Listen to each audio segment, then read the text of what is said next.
여러분 안녕하십니까? 화요일 아침 여수 MBC 뉴스투데이입니다. 지난 연휴 기간 시작된 광양의 모 교회발 코로나19 확산세가 계속 이어지고 있습니다. 보건당국은 최근 무증상과 경로가 불분명한 감염자들이 늘어 더 애를 먹고 있는데요. 선제적인 진단 검사가 필요한 상황입니다. 김종수 기자가 보도합니다. 지난 성탄절 연휴 기간 8명의 확진자가 발생한 광양시. 특히 확진자의 동선이 종교시설은 물론 음식점과 마사지업소 등 다중이용시설로 확대돼 지역 감염 확산 우려도 커지고 있습니다. 게다가 해당 종교시설 확진자의 접촉자들 대상으로 진단검사를 실시한 결과 2명이 추가로 양성 판정을 받아 자가격리자 역시 200명을 웃돌고 있습니다. 역학조사 결과 확진자들의 동선이 관외로 확대된 것도 보건당국을 긴장시키고 있습니다. 추가 확진자들이 지난 23일부터 이틀 동안 경북 등 타 지역을 방문한 사실이 확인돼 지역 간 교차 감염이 현실화할 수 있기 때문입니다.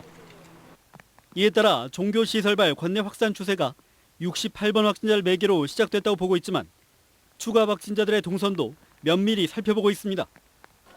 최근 발생한 확진자들의 증상 발현이 뚜렷하지 않은 점 역시 역학조사에 혼선을 주고 있습니다. 여수와 광양 등 관내 확진자의 40% 이상이 무증상으로 양성 판정을 받으면서 선제적인 검사 역시 절실해지고 있습니다. 일상생활을 하시면서 또 타 지역을 방문한 사람을 만난 후에 사소한 의심이라도 들면 신속하게 보건소 선별진료소를 방문하여 진단검사를 받아주시기를 거듭 당부드립니다. 이와 함께 특별방역기간 대규모 집회를 열어 논란이 된 상주 열방센터 관련 확진자가 전국적으로 발생하면서 방문자들의 진단검사도 필요한 상황. 사회적 거리두기 상향 등 방역 고삐를 조이고 있는 것과 달리 코로나19 확산 추세가 멈추지 않으면서 시민들의 철저한 방역 수칙 준수가 여느 때보다 요구되고 있습니다. MBC 뉴스 김종수입니다. 다도해 해상국립공원 내 주차장이 코로나19 방역 강화 방침에 따라 연말 연시 기간 전면 통제됩니다. 국립공원공단 다도해 해상국립공원 사무소는 정부의 코로나 방역 강화를 위한 해맞이 행사 금지 조치에 따라 오는 31일부터 다음 달 3일까지 고흥 팔영산 주차장, 여수 인포 향일암 주차장, 완도 명사심리 주차장 등지를 전면 통제하기로 했습니다. 사무소는 통제구역에 출입하면 자연공원법에 따라 과태료를 부과할 방침입니다. 노동계와 산업계, 지자체 등으로 구성된 여수시 노사민정협의회가 코로나19 위기 극복을 위한 공동선언문을 채택했습니다. 선언문에는 경영계가 경영 개선과 고용 유지를 위해 노력하고 노동계도 사업장 방역 수칙 준수와 안정적인 노사관계 확립에 협력한다는 내용이 담겨 있습니다. 이와 함께 민간단체와 공공기관도 임대료 인하와 소비 촉진 등 지역경제 살리기 운동에 적극 동참하기로 했습니다. 코로나19 확산을 막기 위한 이동 선별 검사가 광양시에서도 시작됐습니다. 보건당국은 앞으로 2주 동안 도내 지자체를 돌며 교대 근무자와 외국인 등 진단검사에 불편을 겪고 있는 시민들을 위해 이동 선별검사 버스를 운영합니다. 이와 관련해 전라남도는 목포와 순천에 임시 검사소를 마련해 증상과 상관없이 무료 진단검사를 실시하고 있습니다. 어제 새벽 꼬막 채취배를 타러 가다 교통사고가 나서 60대 아버지는 숨지고 아들은 의식불명에 빠지는 안타까운 사고가 있었습니다. 빙판길 교통사고로 보이는데요. 밤길 운전 특히 조심해야 할 시기입니다. 송정근 기자입니다. 1톤 화물차 앞부분이 무언가를 들이받은 듯 움푹 들어갔습니다. 차량 유리창과 문도 심하게 부서졌습니다. 보성 등량면의 한 도로에서 화물 차량이 도로 이정표를 들이받은 건 새벽 4시 50분쯤. 이 사고로 차량에 타고 있던 62살 박모 씨가 숨지고 차량을 운전한 박 씨의 아들이 의식불명 상태에 빠져 병원 치료를 받고 있습니다. 경찰은 사고가 난 새벽 시간대에 도로가 얼어 있었던 점을 미뤄 결빙으로 인해 사고가 난 것으로 추정하고 있습니다. 순천에 거주하고 있는 이들 부자는 꼬막 채취배를 타러 가는 길에 변을 당한 것으로 전해지고 있습니다. 사무실에 전화 받고 차량 대리해달라고 전화하고 아니 가니까 이제 얼었다 하더라고. 도로 얼어서 그쪽에서 사고 난 것 같다고 경찰도 이제.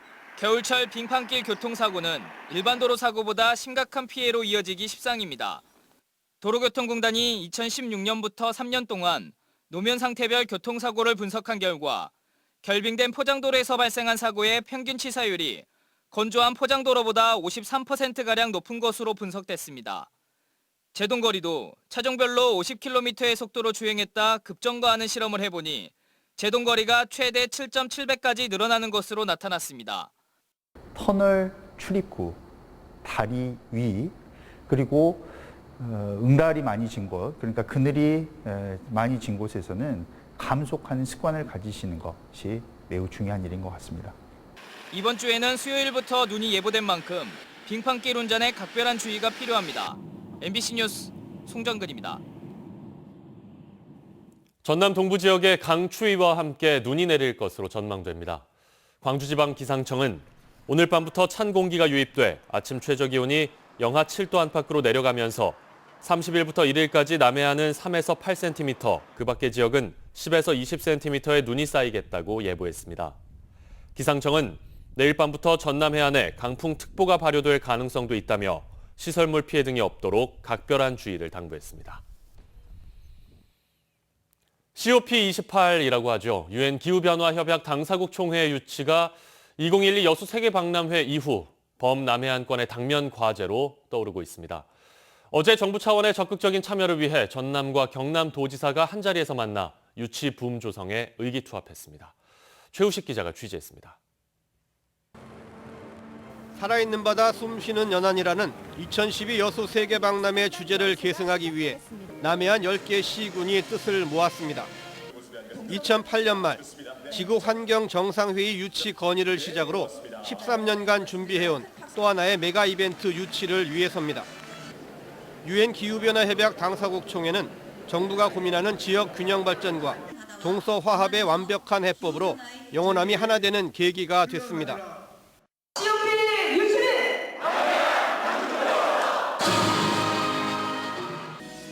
2017년 문재인 당시 대통령 후보도 COP28 여수 유치에 힘을 보탠 바 있습니다. 여수는 이미 소도시에서 세계적인 행사를 성공적으로 치러낸 경험이 있고 여러 가지 면에서 기후변화 대응이라는 주제를 가장 잘 구현할 수 있는 지역으로 평가됩니다. 이 같은 당위성 위에 지역민들의 유치 열망은 골깊은 지역 감정도 뛰어넘었습니다. 개최국 결정 전에 여수를 중심으로 한 남해안 남중권의 COP28을 국내적으로 개최한다는 확정하는 게 대단히 중요하다. 정부 차원에서 COP28은 여수로 조속히 확정하고 가야 된다고 생각하고요. 그걸 위해서 전남과 경남이 힘을 합쳐서 적극적으로 노력해 나갈 생각입니다. COP28은 197개 회원국 대표가 참가해 오는 2023년 11월 2주 동안 개최될 예정이며 개최국은 내년 11월 영국 글래스고 COP26에서 최종 결정됩니다. 최근 전남과 경남 도의회가 공동 유치 협약을 체결한 데 이어 도지사들까지 협력 의지를 새롭게 다지면서 COP28 여수 유치를 위한 젠걸음은 더욱 빨라질 전망입니다. MBC 뉴스 최우식입니다. 전라선 KTX가 여천역에 하루 4차례 추가로 정차합니다. 여수을 김회재 의원은 다음 달 5일부터 전라선 KTX의 여천역 정차 횟수가 상행 2회, 하행 2회씩 늘어난다고 밝혔습니다. 특히 지금까지는 마지막 열차가 여천역에 정차하지 않았지만 정차 확대 조치로 이용객들의 불편이 해소될 것으로 예상됩니다. 대법원이 서남사 부지에 지은 야생차 체험관을 철거하라는 원심을 파기하고 다시 재판하라고 판결했습니다. 대법원은 조계종 서남사가 순천시를 상대로 낸 건물 철거 소송 상고심에서 서남사 소유를 두고 조계종과 태고종이 분쟁 중인 만큼 원고가 소송 자격이 있는지 따져봐야 한다며 이같이 판결했습니다.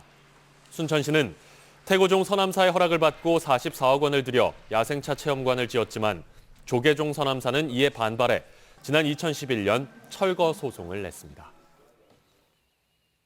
올해 여수 지역 소비 금액이 지난해보다 감소한 반면 사업체 수는 늘어난 것으로 나타났습니다.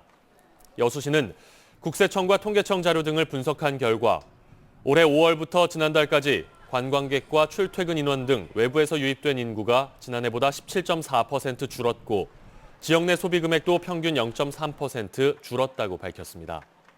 반면 9월 말 기준 사업체 수는 지난해 4만 4천여 개에서 올해 4만 7천여 개로 코로나19 상황에서도 증가했고 올해 고용보험 피가입자도 지난해 대비 2천여 명 늘어난 것으로 집계됐습니다.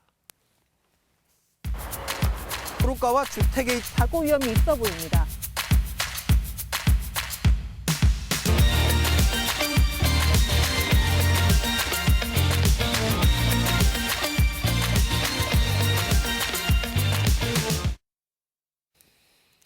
지방 소도시의 의료 인프라 공백이 더욱 심해지고 있습니다. 인구가 줄면서 경영난도 심해지고 근무할 의사들을 찾기도 너무 어렵습니다. 양현승 기자의 보도입니다. 지난 2007년 문을 열었던 무한제일병원. 14년 동안 2,500건 이상의 수술과 1,000건의 무릎 인공관절 수술, 내시경 검진 등을 시행하는 등 지역민의 의료 버팀목이었습니다. 지난달 말 잠정 휴업에 들어간 뒤 결국 문을 닫고 폐업했습니다. 주민한테는 건강 증진에 활성하고 질적인 서비스를 하는데 중추적인 역할을 하고 있었죠. 병원 경영진의 개인적인 사정이 폐업의 표면적인 이유이지만 그동안 의료진 수급에 어려움을 겪었던 것으로 전해졌습니다. 외과, 내과, 정형외과, 마취통증의학과를 운영하다 지난해 외과 진료가 멈췄고 의사와 간호사가 부족해 내과 병동 운영에도 차질을 빚었습니다. 올해 초에는 응급실도 문을 닫았습니다. 휴업 직전까지도 80개 병상 가운데 60, 70개 병상에 입원 환자가 있었을 만큼 의료 수요는 충분했습니다. 주사도 맞고 물리치료도 하고 그런데 불편하지. 아무래도 종합병원에 가면 종합병원이라 비싸지 않아요. 그런 게 불편한 점이 많아. 여기 다 채우게. 인구가 8만 5천 명으로 전남 군 단위 자치단체 중 가장 인구가 많은 무안군.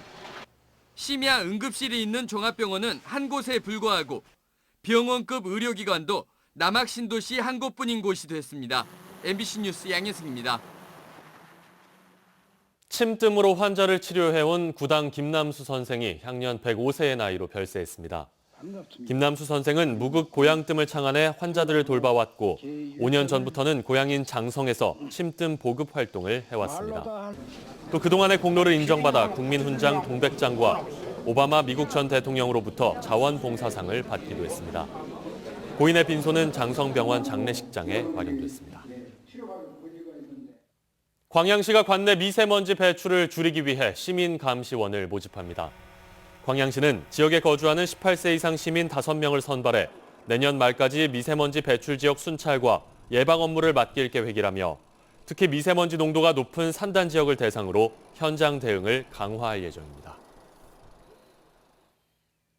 지역 소멸과 학교 통폐합에 대한 극복 방안으로 초중고 연계 교육과정 운영이 시급한 과제라는 조사 결과가 나왔습니다.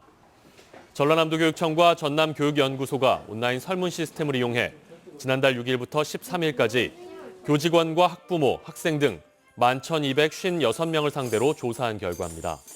특히 교직원들은 작은 학교 유지 정책 지속에 무게를 두었지만 학부모들은 학교급 간 교육과정, 교육시설 통합 연계 운영을 선호해 다소 의견 차이를 보였습니다. 연말연시 지역의 소외계층을 위한 나눔 활동이 이어지고 있습니다.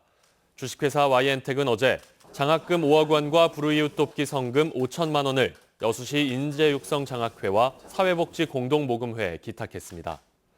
KTNG 여수지점 등 법인과 개인사업체들도 관내 사회복지관과 주민센터, 아동보호시설에 소외계층을 위한 물품과 장학금을 전달했습니다. 광양만권 경제자유구역청이 권역 내 기반시설 확충과 산단 조성을 위해 448억 원의 내년 예산을 확정했습니다. 광양경제청은 어제 조합회의 임시회를 열어 경도 진입도로 건설 60억 원과 세풍 내부간선도로 개설 40억 원, 황금 세풍 폐수 처리 시설 21억 원, 율촌 제1산단 조성 211억 원 등 일반 회계 230억 원과 특별 회계 218억 원, 총 448억 원 규모의 내년 예산안을 심의 의결했습니다. 경제청은 또 올해 경도 진입도로 공사 여수시 부담금 증액과 율촌 제1산단 조성사업 예비비 증액 등 437억 원의 제3회 추경 예산안도 의결했습니다.